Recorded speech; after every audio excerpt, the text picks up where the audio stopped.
Hello everybody, welcome to mystic motivation 1111। मेरा नाम राबिया सलीम है और आज का हमारा टॉपिक है why it's so hard for you to do no contact.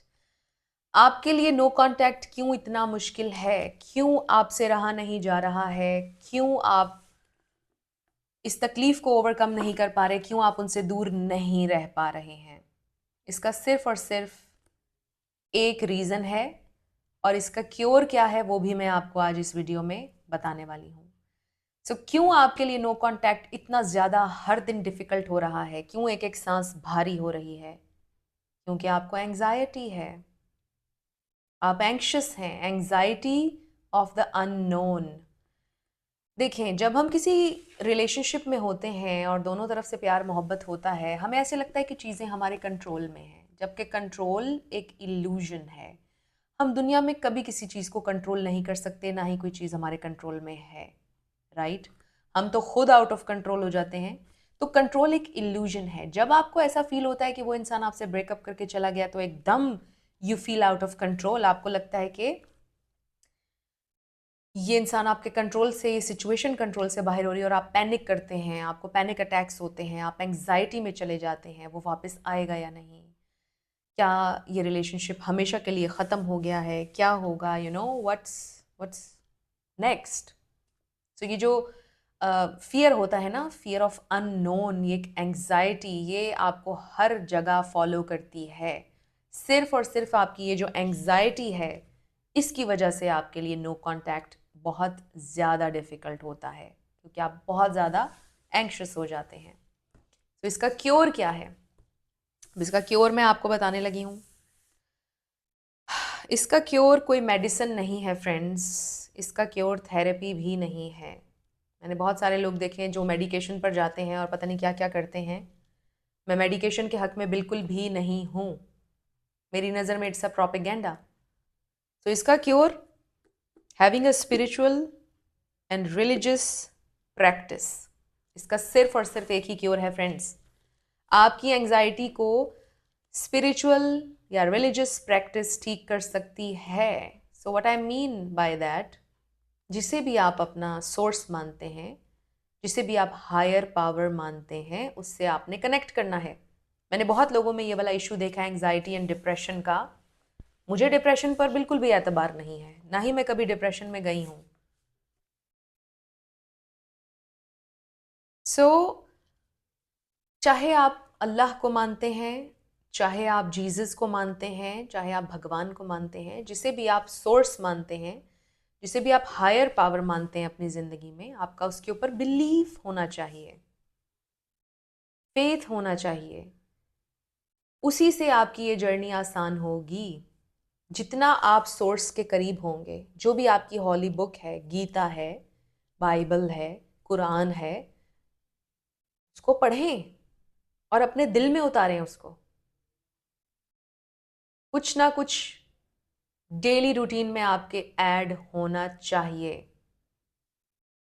जब तक आप ये नहीं करेंगे, आपको सुकून नहीं मिलेगा। एंड यू नो कि मुझे कई लोग ऐसे भी मिले, कई मेरे ऐसे क्लाइंट्स हैं जिन्होंने कहा कि ये सारी प्रैक्टिसेस हम करते हैं, हमें फिर भी सुकून नहीं मिलता। यू नो कि मोस्ट ऑफ द टाइम जब आप तकलीफ में जाते हैं तो आप सोर्स के करीब होने की कोशिश करते हैं sometimes, and then you feel like nothing is happening. वहां पर भी आपके जहन में कंट्रोल होता है। इस बात को समझिएगा, बड़ी बारीक बात है। जब आप सोर्स एनर्जी से कनेक्ट करने की कोशिश करते हैं, क्योंकि आप डिप्रेस्ड हैं, आपको कंट्रोल चाहिए होता है तब भी कि मैं ये दुआ कर रहा हूँ बस मेरे लिए हो जाए। आप जब कनेक्ट करते हैं सोर्स एनर्जी से तो सरेंडर होना चाहिए आपके अंदर, एक sense of surrender, not control. जब आप सरेंडर करके बिलीव, फेथ के साथ ये कहेंगे कि ए रब, मैंने तुझसे मांगा है, मैं तुझ पर फेथ रखता हूँ, या भगवान या जीसस, आई ट्रस्ट यू, मैंने अपनी सारी वरीज आपको दे दी हैं, आप बेहतर जानते हो मेरे लिए और आप बेहतर करोगे मेरे लिए। लेकिन जब आप सजदों में जाते हैं, it's not a religious channel, but मुझे फिर भी एक्सप्लेन करना है क्योंकि ये आपकी जर्नी पर हेल्प करेगा, आपकी एंग्जाइटी को यही चीज़ ख़त्म करेगी।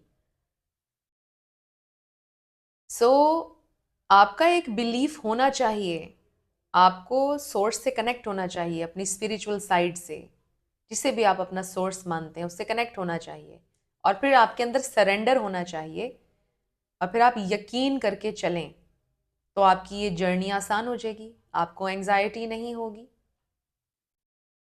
जब आप हायर पावर से कनेक्ट करते हैं आप बहुत ग्राउंडेड फील करते हैं, काम फील करते हैं, सेंटर्ड फील करते हैं, प्लस आप हम्बल होते हैं।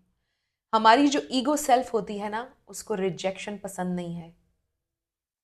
समटाइम्स हम लव को कंफ्यूज करते हैं रिजेक्शन से। हमें लगता है हमें किसी से मोहब्बत है, बट हमें रिजेक्शन की तकलीफ और ऑब्सेशन होता है कि इसने हमें रिजेक्ट क्यों किया है। डीप डाउन हमारे जहन में ये होता है। बट जब आप सोर्स से कनेक्ट करेंगे, आप हम्बल होंगे, सरेंडर करके चलेंगे, तो आपको रियलाइज होगा कि I don't want that person, ये तो मेरी ईगो थी। जब आप अपनी हायर सेल्फ से कनेक्ट करेंगे और अपने क्रिएटर से कनेक्ट करेंगे, तो आपको पता चलेगा कि कितनी छोटी छोटी चीजें हैं, ये कौन लोग हैं जिनकी तलब मैं कर रहा हूं। तो तलब करनी भी चाहिए, बट समटाइम्स हम देख नहीं पाते हैं कि जो चीज़ें हम चाह रहे हैं वो हम क्यों चाह रहे हैं।